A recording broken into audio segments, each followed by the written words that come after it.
Jai Hind all of you. Students, I hope you all are fit, fine and healthy at home. Welcome to Divasai International School online teaching. Myself, Priyanka Sisodia, educator from upper primary section. I am your Gujarati teacher. So now students, we are going to start Standard 6, Subject Gujarati, Topic સ્વર વ્યંજન. તો આજે આપણે Gujarati grammar વિશે થોડી ઘણી માહિતી મેળવીશું. હવે ગ્રામરની શરૂઆત કરીએ એ પહેલાં આપણે સ્વર કોને કહેવાય અને વ્યંજન કોને કહેવાય તેની માહિતી આપણે મેળવવી પડે. ઇંગ્લિશ લેંગ્વેજમાં તો તમે જાણો જ છો સ્વર વ્યંજન એટલે શું. સ્વર વોવેલ્સ જે છે, કેટલા છે વોવેલ્સ? 5 છે ને, એ, ઈ, આઈ, ઓ, યુ. તો એમ ગુજરાતીમાં વોવેલ્સ, જેને તમે ઇંગ્લિશમાં જેને વોવેલ્સ કહો છો, એને ગુજરાતીમાં શું કહીશું આપણે? સ્વર. તો સ્વર અને વ્યંજન. સ્વર વ્યંજનની માહિતી મેળવતા પહેલાં આપણે એ જાણીશું કે વર્ણ કોને કહેવાય. વર્ણ એટલે કે ધ્વનિના નાનામાં નાના એકમને એટલે કે ઘટકને વર્ણ કહેવામાં આવે છે. એટલે કે આપણે ગ્રામરની શરૂઆત કરીએ એ પહેલાં, ગુજરાતી ગ્રામરની માહિતી મેળવીએ એ પહેલાં વર્ણ કોને કહેવાય એટલે કે સ્વર અને વ્યંજન કોને કહેવાય એ જાણવું આપણે જરૂરી છે. તો સ્વર વ્યંજન જાણતા પહેલાં વર્ણ એટલે કે ધ્વનિના નાનામાં નાના એકમને એટલે કે ધ્વનિ એટલે કે અવાજ. ધ્વનિ એટલે શું કહેવાય? અવાજ.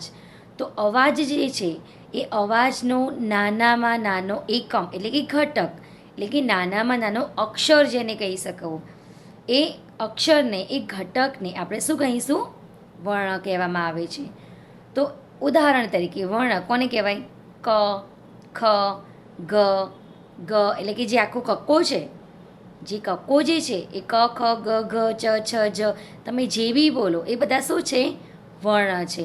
પણ એમાં ક જો નીચે તમને એક્ઝામ્પલમાં આપેલું છે ઉદાહરણમાં કે ક પણ કેવો છે? ખોડો છે. ખોડો મતલબ અધૂરો એટલે કે અડધો. ખ, ગ બધા જ કેવા છે? ખોડા છે એટલે કે અધૂરા છે. અડધો ક, અડધો ખ, અડધો ગ આ બધા શું છે? વર્ણ છે. ઓકે. હવે આ વર્ણને પૂરો કરવા માટે એટલે કે આ જે છે એ વ્યંજન છે, અડધા વ્યંજન. અડધો ક એટલે કે વ્યંજન, અડધો ખ એટલે વ્યંજન, ક, ખ, ગ શું છે? એ વ્યંજન છે. આ વ્યંજન એ અધૂરા છે. એ અધૂરા વ્યંજનને પૂર્ણ કરવા માટે આપણે સ્વરની સહાયતા લેવી પડે એટલે કે સ્વરની મદદ લેવી પડે. એટલે કે વ્યંજનને પૂર્ણ કરવા માટે આપણે સ્વરની સહાયતા લેવી પડે. એટલે અહીંયા આપણે સ્વર અને વ્યંજનની માહિતી મેળવીશું. તો આ જે અક્ષર છે ક, ખ, ગ, આ અક્ષરના 2 પ્રકાર છે. અક્ષરના કેટલા પ્રકાર છે? 2 પ્રકાર છે. અક્ષરના કેટલા પ્રકાર છે? 2 પ્રકાર છે. કયા કયા? તો સ્વર અને વ્યંજન. અક્ષરના કેટલા પ્રકાર છે? 2 પ્રકાર છે. સ્વર અને વ્યંજન. તો આમ અક્ષરના 2 પ્રકાર છે. પહેલો પ્રકાર છે સ્વર અને બીજો પ્રકાર છે વ્યંજન. તો હવે આપણે સ્વર વ્યંજનમાં સૌ પ્રથમ સ્વર. સ્વર કોને કહેવાય એની માહિતી મેળવીશું. તો સ્વરની ડેફિનેશન શું છે અહીંયા એટલે કે સ્વરની વ્યાખ્યા શું છે? તો જાણો કે જે વર્ણનો ઉચ્ચાર કોઈની મદદ વગર સ્વતંત્ર રીતે થાય એટલે કે વ્યંજનની જરૂર ન પડે તેને સ્વર કહેવાય છે. સ્વર કોને કહેવાશે?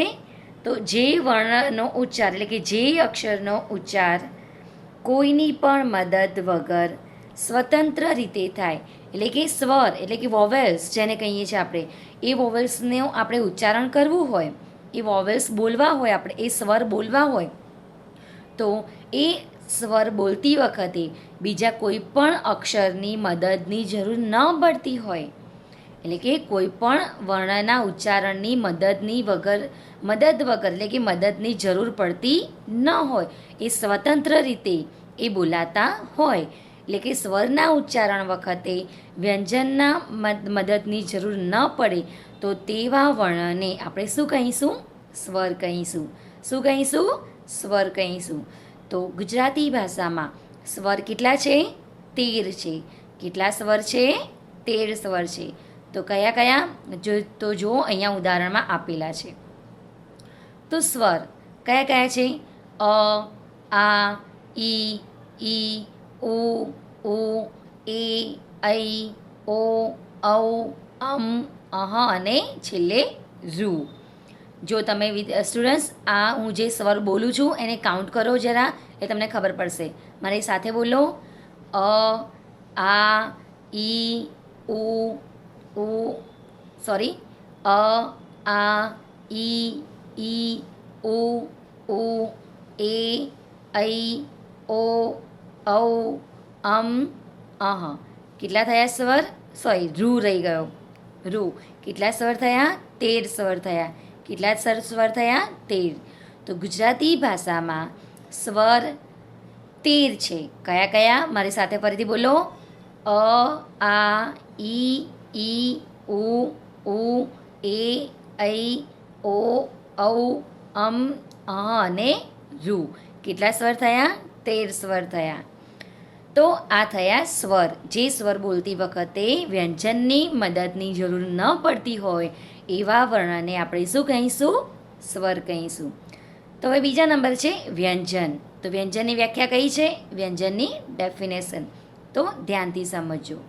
જે વર્ણના ઉચ્ચારણ વખતે, એટલે કે આપણે જે અક્ષર બોલતા હોય એ અક્ષર બોલતી વખતે, એટલે કે જે વર્ણના ઉચ્ચારણ વખતે સ્વરની મદદ લેવી પડે, એટલે કે જો ઉપર સ્વર આપેલા છે, વ્યંજનની ઉપર શું આપેલા છે? સ્વર. કયા કયા? અ, આ, ઈ.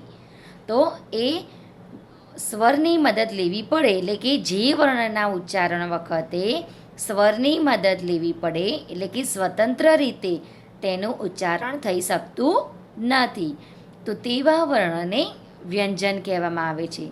શું કહેવામાં આવે છે? વ્યંજન કહેવામાં આવે છે. એટલે કે જે વર્ણના ઉચ્ચારણ વખતે સ્વરની મદદ લેવી પડતી હોય, એટલે કે જે અક્ષરના ઉચ્ચારણ વખતે સ્વરની મદદ લેવી પડતી હોય એવા અક્ષરને વ્યંજન કહેવામાં આવે છે. તો હવે વ્યંજન કોને કહેવાય? તમને ખબર હશે, મેં તમને સ્વર શીખવાડ્યા એટલે તમને ખબર પડી હશે કે હવે વ્યંજન કોને કહેવાય. તો હવે વ્યંજન શીખીશું આપણે. તો વ્યંજન આપણે અહીંયા કોને કહીશું? તો વ્યંજન એટલે ક, ખ, ગ, ઘ, જે આખો કક્કો છે, ગુજરાતી ભાષામાં જે આખો કક્કો છે, કક્કાનો જે ક્રમ છે, એ કક્કો તમે આખો બોલો તો એ કક્કામાં કેટલા અક્ષરો છે? કુલ 34 અક્ષર છે. કેટલા અક્ષર છે? 34. એટલે કે એ જે 34 અક્ષર છે એને કહેવાય વ્યંજન. એ 34 અક્ષર, એ 34 અક્ષરો બોલવા માટે આપણે સ્વરની મદદ લેવી પડે છે. તો એટલા માટે આ વ્યંજનની ડેફિનેશન છે કે જે વર્ણના ઉચ્ચારણ વખતે સ્વરની મદદ લેવી પડતી હોય એવા વર્ણને વ્યંજન કહેવામાં આવે છે. જે આપણે કહીએ ક, ખ, ગ, ઘ, તો મારી સાથે બોલજો આખો કક્કો. ક, ખ, ગ, ઘ, ચ, છ, જ, ઝ, ટ, ઠ, ડ, ઢ, અણ, ત, થ, દ, ધ, ન, પ, ફ, બ, ભ, મ, ય, ર, લ, વ, સ, સ, હ, અળ, ક્ષ ને જ્ઞ. તમે ગણ્યા કેટલા થયા? ટોટલ કેટલા અક્ષર થયા? આ 34, એટલે કે 34. એટલે કે વ્યંજનની સંખ્યા કેટલી છે? 34. તો આગળ આપણે સ્વર ભણ્યા તો સ્વરની સંખ્યા કેટલી હતી? 13, એટલે કે 13. અને વ્યંજનની સંખ્યા કેટલી છે? 34, એટલે કે 34. એટલે કે સ્વર, ગુજરાતી ભાષામાં સ્વર 13 છે અને વ્યંજન 34 છે. ઓકે. તો હવે આપણે અહીંયા ભણીશું વ્યંજનના પ્રકાર. વ્યંજનના કેટલા પ્રકાર છે? અહીંયા જો આપેલા છે. વ્યંજનના કેટલા પ્રકાર છે? તો વ્યંજનના 5 પ્રકાર છે. કેટલા પ્રકાર છે? 5 પ્રકાર. પહેલો પ્રકાર કંઠસ્થ વ્યંજન. પહેલો પ્રકાર કંઠસ્થ. કંઠ્ય વ્યંજન એટલે કે કંઠ એટલે કે ગળું. કંઠ કોને કહેવાય? ગળું. ગળાનો જે આ ભાગ હોય એને કહેવાય કંઠ, એટલે કે કંઠસ્થ વ્યંજન. બીજો પ્રકાર છે તાલવ્ય વ્યંજન. તાલવ્ય એટલે કે તાળવું. તાળવું, મોઢાની અંદરની ઉપરનો ભાગ જેને કહેવાય તાળવું, એટલે કે તાલવ્ય વ્યંજન. ત્રીજા નંબરે છે મૂર્ધન્ય વ્યંજન. ત્રીજા નંબરે કયો છે? મૂર્ધન્ય વ્યંજન. મૂર્ધન્ય એટલે કે વળાંક વળવું. મૂર્ધન્ય વ્યંજન એવા વ્યંજન આવે એમાં કે જે વ્યંજન બોલતી વખતે આપણી જીભ જે છે, જીભ એ જીભ આખી અંદરમાં વાંકી વળી જાય અંદર, અને વળીને જે વર્ણનું ઉચ્ચારણ થતું હોય એવા વર્ણને મૂર્ધન્ય વ્યંજન કહેવાય છે. ચોથા નંબર છે દંત્ય વ્યંજન એટલે કે દંતસ્થ વ્યંજન. દંત્ય એટલે કે દાંત, દંતસ્થ એટલે દાંત, એટલે કે દાંતનો જે વર્ણનું ઉચ્ચારણ કરતી વખતે દાંતની સહાયતા લેવી પડતી હોય એવા વર્ણને કહેવાય દંત્ય વ્યંજન એટલે કે દંતસ્થ વ્યંજન.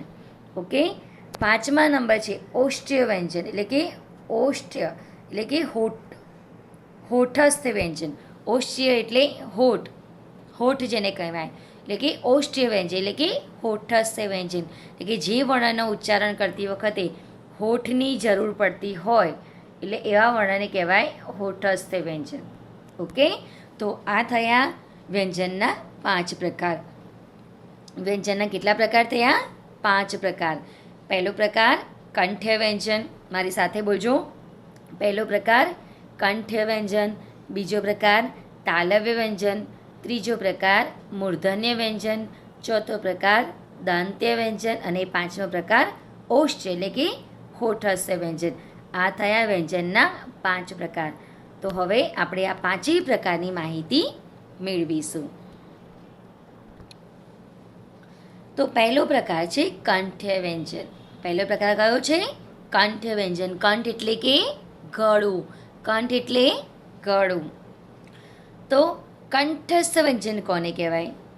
તો જે વ્યંજનનું ઉચ્ચારણ કંઠ દ્વારા, કંઠ એટલે ગળું, જે વ્યંજનનું ઉચ્ચારણ કંઠ દ્વારા થાય તેની કંઠસ્થ વ્યંજન, કંઠ્ય વ્યંજન કહે છે. એટલે કે જે વ્યંજનનું ઉચ્ચારણ કંઠ દ્વારા થાય તેને કંઠ્ય વ્યંજન કહે છે. દાખલા તરીકે ક, ખ, ગ, ગ. તો સ્ટુડન્ટ્સ મારી સાથે તમે ઉદાહરણ બોલજો. આ જે ઉદાહરણ છે ક, ખ, ગ, ગ મારી સાથે બોલજો એટલે તમને ખબર પડશે કે એની કંઠસ્થ વ્યંજન કેમ કહેવાય છે. ક, જો અહીંયા તમે ક, ખ, ગ, ઘ આ જે 4 વ્યંજન બોલશો ત્યારે તમારા કંઠ એટલે કે આ જે ગળું છે એ ગળાના ભાગમાં થોડુંક દબાણ આવશે. ચલો બોલો. ક, આ જે ગળું છે અહીંયા આંગળી મૂકો. ક, ખ, ગ, ઘ. જો થાય છે ક, ખ, ગ, ઘ. એટલે કે આ જે વ્યંજન બોલીએ છીએ ત્યારે આપણા એટલે આ કંઠ ઉપર થોડોક ભાર પડે છે, એટલે કે કંઠ ઉપર થોડો ભાર પડે છે એને એટલે આવ્યા વ્યંજનને કહેવાય કંઠસ્થ વ્યંજન. ઓકે. હવે બીજા નંબરે તાલવ્ય વ્યંજન. મેં તમને આગળ કીધું તાલવ્ય એટલે કે તાળવું, તાલવ્ય એટલે કે તાળવું. તાળવું કોને કહેવાય? તો મોઢાની અંદરની ઉપરનો ભાગ, આપણું જે મોઢું છે એ મોઢામાં ઉપરનો ભાગ જેને કહેવાય એને કહેવાય તાલવ્ય વ્યંજન. એટલે એને કહેવાય તાળવું. મોઢામાં જે તાળવું આવેલું હોય એને કહેવાય તાલવ્ય. એટલે કે જીભનું ટેરવું, તમારી જે જીભ છે, જીભનો આગળનો ભાગ એટલે કે જીભનું ટેરવું તાળવે અડતા, એટલે કે એવા વ્યંજન આવે તાલવ્ય વ્યંજનમાં જે વ્યંજનમાં તમારી જીભનો આગળનો ભાગ તમારા મોઢાના તાળવે અડે છે. એટલે કે જીભનું ટેરવું તાળવે અડતા જે વ્યંજનનું ઉચ્ચારણ થાય તેને તાલવ્ય વ્યંજન કહે છે. એટલે કે તમારા જીભનું ટેરવું જ્યારે જીભ તમારા મોઢામાં તાળવે અડે છે એટલે કે એવા વ્યંજન આવે જેમાં જે વ્યંજન બોલતી વખતે તમારી જીભનું ટેરવું મોઢામાં તાળવે અડે ત્યારે એવા વ્યંજનને તાલવ્ય વ્યંજન કહે છે. દાખલા તરીકે ચ, છ, જ, ઝ. તો જુઓ તમે મારી સાથે આ વ્યંજન બોલજો. હવે એ તમે જ્યારે વ્યંજન બોલશો ત્યારે તમે ધ્યાન રાખજો કે આ વ્યંજન બોલતી વખતે તમારી જીભનો આગળનો ભાગ તમારા મોઢાના તાળવે અડશે. ઓકે, એ ધ્યાન રાખજો. ચલો બોલો મારી સાથે. ચ, છ, જ, ઝ. અડે છે? અડે છે ને? તો આવા વ્યંજન બોલતી વખતે તમારા જીભનું ટેરવું તમારા મોઢામાં તાળવે અડે છે, તો એવા વ્યંજનને તાલવ્ય વ્યંજન કહેવામાં આવે છે. ફરીથી બોલો મારી સાથે. ચ, છ, જ, ઝ. થયું ને? એટલે કે જીભનો આગળનો ભાગ તમારા મોઢાના તાળવે અડીને જે વ્યંજનનું ઉચ્ચારણ થાય એવા વ્યંજનને તાલવ્ય વ્યંજન કહેવામાં આવે છે. ઓકે, ચલો ત્રીજો નંબર છે મૂર્ધન્ય વ્યંજન. મૂર્ધન્ય વ્યંજન કોને કહેવાય? તો ઉપરના દાંત જે પીડા સાથે જોડાયેલા છે, તમારે જે દાંત છે એમાં આ ઉપરના દાંત કોને કહેવાય? આ જે દાંત છે ને ઉપરના દાંત કહેવાય.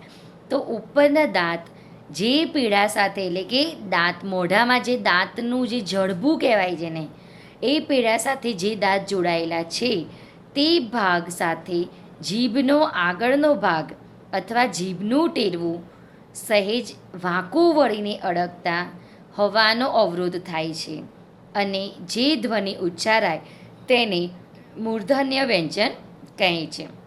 મેં તમને આગળ કહ્યું મૂર્ધન્ય વ્યંજન એટલે કે વાંકું વળવું. મૂર્ધન્ય એટલે વાંકું વળવું, એટલે કે તમારા મોઢામાં જે દાંત આવેલા છે એ દાંતના ઉપરના ભાગનું જે પીડું છે એ પીડા સાથે તમારા જીભનો આગળનો ભાગ ત્યાં અડે છે, એટલે કે જીભનું ટેરવું સહેજ વાંકું વળીને એ પીડા સાથે અડે છે અને એ વખતે હવા અટકાય છે. તમારા મોઢામાંથી જે હવા નીકળે છે બહાર, એ હવાનો અવરોધ થાય છે, એટલે કે હવા ત્યાં અટકે છે. ત્યારે જે ધ્વનિનું ઉચ્ચારણ થાય એવા ધ્વનિને મૂર્ધન્ય વ્યંજન કહેવામાં આવે છે.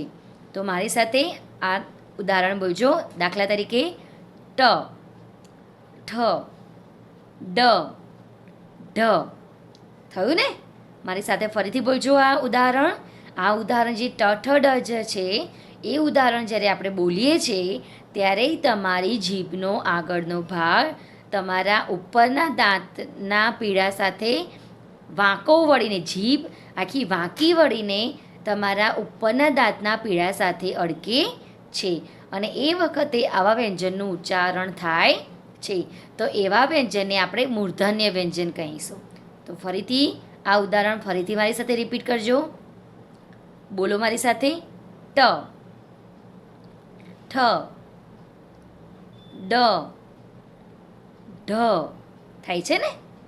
તો જીભનું ટેરવું વાંકું વળીને તમારા પેડા સાથે અડીને આ વ્યંજન બોલાય છે. તેથી આવા વ્યંજનને આપણે મૂર્ધન્ય વ્યંજન કહીશું. ઓકે, ચલો ચોથો નંબર છે દંત્ય વ્યંજન. દંત્ય સૌથી સિમ્પલ છે. દંત્ય એટલે કે દાંત. દંત્ય એટલે દાંત. દંત્ય કોને કહીશું? દાંત. તો દાંત પાસે જીભનું ટેરવું અડાડી, તમારી જીભનું ટેરવું દાંત પાસે અડાડી અવરોધ કરી એ અવરોધની મુક્તિથી ઉચ્ચારાતા ધ્વનિને દંત્ય વ્યંજન કહે છે. સીધી ભાષામાં કહીએ તો જીભનું ટેરવું દાંત સાથે અડતા જે વ્યંજનનું ઉચ્ચારણ થાય તેને દંત્ય વ્યંજન કહે છે. ફરીથી રિપીટ કરું છું. તમારી જીભનું ટેરવું એટલે કે જીભનો આગળનો ભાગ દાંત સાથે અડે છે ત્યારે જે વ્યંજનનું ઉચ્ચારણ થાય ત્યારે તેવા વ્યંજનને દંત્ય વ્યંજન કહે છે. દાખલા તરીકે ત, થ, દ, ધ. જો થાય છે ને? ફરીથી મારી સાથે આ ઉદાહરણ બોલો. એ મારી સાથે બોલશો તમને ખબર પડશે કે તમારી જીભનું ટેરવું તમારા દાંતને અડે છે. ફરીથી બોલો મારી સાથે. ત, થ, દ, ધ. એટલે કે આ તમારી જીભનું ટેરવું તમારા ઉપર નીચેના બંને દાંતને અડે છે અને એ અડે ત્યારે આવા વ્યંજન બોલાય છે. એ વ્યંજનને દંત્ય વ્યંજન કહે છે. એટલે કે જીભને દાંત સાથે અડકાવતા જે વ્યંજનનું ઉચ્ચારણ થાય દાંતને અડે છે એટલા માટે એને કહેવાય દંત્ય વ્યંજન. એટલે કે ત, થ, દ અને ધ. એટલે કે આ વ્યંજન દાંત સાથે અડીને બોલાય છે એટલે આવા વ્યંજનને કહેવાય દંત્ય વ્યંજન. ઓકે, ચલો હવે પાંચમો પ્રકાર છે ઓષ્ટ્ય વ્યંજન, જેને કહેવાય હોઠસ્થ વ્યંજન. સૌથી સિમ્પલ છે અને સૌથી સરળ છે. તો હોઠસ્થ વ્યંજન કોને કહેવાય? તો બંને હોઠ અડકવાથી જે ધ્વનિનું ઉચ્ચારણ થાય તેને ઓષ્ટ્ય વ્યંજન કહે છે. એટલે કે બંને હોઠ એકબીજા સાથે અડકવાથી, એટલે કે આપણા જે હોઠ છે એ હોઠ આપણા ઉપર નીચેના બંને હોઠ એવા વ્યંજન બોલાય ત્યારે કે, એટલે કે આ જે આપણા ઉપર નીચેના બંને હોઠ એવા વ્યંજન બોલતી વખતે બંને હોઠ એકબીજાને અડકે છે. અને અડકે ત્યારે જે ધ્વનિનું ઉચ્ચારણ થાય તેવા ધ્વનિને કહેવાય ઓષ્ટ્ય વ્યંજન, એટલે કે હોઠસ્થ વ્યંજન. તો મારી સાથે બોલજો: પ, ફ, બ, ભ, મ. થાય છે ને? એટલે કે પ, ફ, બ, ભ, મ. આવા વ્યંજન આપણે જ્યારે બોલ્યા ત્યારે ઉપર નીચેના બંને હોઠ એકબીજાને અડકે છે. અને અડકે છે તેથી જ આ વ્યંજનનું ઉચ્ચારણ કરવું શક્ય છે. જો એકબીજાએ ન અડે તો આ વ્યંજન બોલાઈ શકાતા નથી. તો આપણે ટ્રાય કરીશું. ઓકે, ચલો મારી સાથે તમારા ઉપર નીચેના બંને હોઠ એકબીજાને થી આમ ફીટ પકડી રાખો. આમ પકડો. પકડ્યું? હવે એ પકડો, ફીટ પકડો. ફીટ પકડવાના, છોડવાના નહીં. પકડી રાખો. ચલો મારી સાથે બોલવાનું છે. હોઠ તમારા એકબીજા સાથે પકડી રાખો ફીટ, અને પછી મારી સાથે બોલજો. બોલો: પ. બોલાયું? ના બોલાયું. ફરીથી બોલો: ફ, બ, ભ, મ. બોલાય છે? નથી બોલાતું ને? એટલે આવા વ્યંજન જે છે એ એકબીજા સાથે અડે છે, ખુલે છે, અડે છે, ખુલે છે, અડે છે, ત્યારે આ વ્યંજનનું ઉચ્ચારણ થઈ શકાય છે. જો તમે આ હોઠ ના ખોલી શકો, ફીટ પકડી રાખો આમ, તો આ વ્યંજન બોલવા શક્ય નથી. એટલે એકબીજાને અડકે છે, પાછા દૂર છૂટા પડે છે, પાછા અડકે છે, પાછા છૂટા પડે છે. તો આ ક્રિયા થાય ત્યારે જ આ વ્યંજનનું ઉચ્ચારણ થાય છે. જેમાં એટલે કે હોઠનો ફાળો આમાં મહત્ત્વનો છે. એટલે આ વ્યંજનનું ઉચ્ચારણ કરવા માટે હોઠની સહાયતા લેવી પડે છે. તેથી તેને ઓષ્ટ્ય વ્યંજન એટલે કે હોઠસ્થ વ્યંજન કહેવામાં આવે છે. એટલે કે બંને હોઠ એકબીજાને અડકવાથી જે ધ્વનિનું ઉચ્ચારણ થાય છે તેવા ધ્વનિને ઓષ્ટ્ય વ્યંજન એટલે કે હોઠસ્થ વ્યંજન કહેવામાં આવે છે. દાખલા તરીકે પ, ફ, બ, ભ. ફરીથી હોઠ પકડો. ફરીથી આપણે ટ્રાય કરીશું. ચલો તમારા હોઠ બંને પકડી રાખો, ફીટો ફીટ પકડી રાખો અને બોલો. દાખલા તરીકે ઉદાહરણ જે આપેલા છે ને એ બોલો. પ. ના બોલાયું ને? બધા બોલો હવે લાઈનસર. પ, ફ, બ, ભ, મ. નથી બોલાતા ને? ઓકે, ચલો હવે હોઠ છોડી દો તમારા. રિલેક્સ થઈ જાઓ એકદમ અને ફરીથી બોલો. પ, ફ, બ, ભ. હવે કેવું સરળતાથી બોલાયું ને? એટલે આમાં આ વ્યંજન બોલતી વખતે હોઠની મદદની જરૂર પડે છે. તેથી જ તેને ઓષ્ટ્ય વ્યંજન કહેવામાં આવે છે. તો અહીંયા આપણે વ્યંજનના 5 પ્રકારો પૂર્ણ થયા. ઓકે, તો આ 5 પ્રકારનું એક વખત રિવિઝન કરી લઈએ.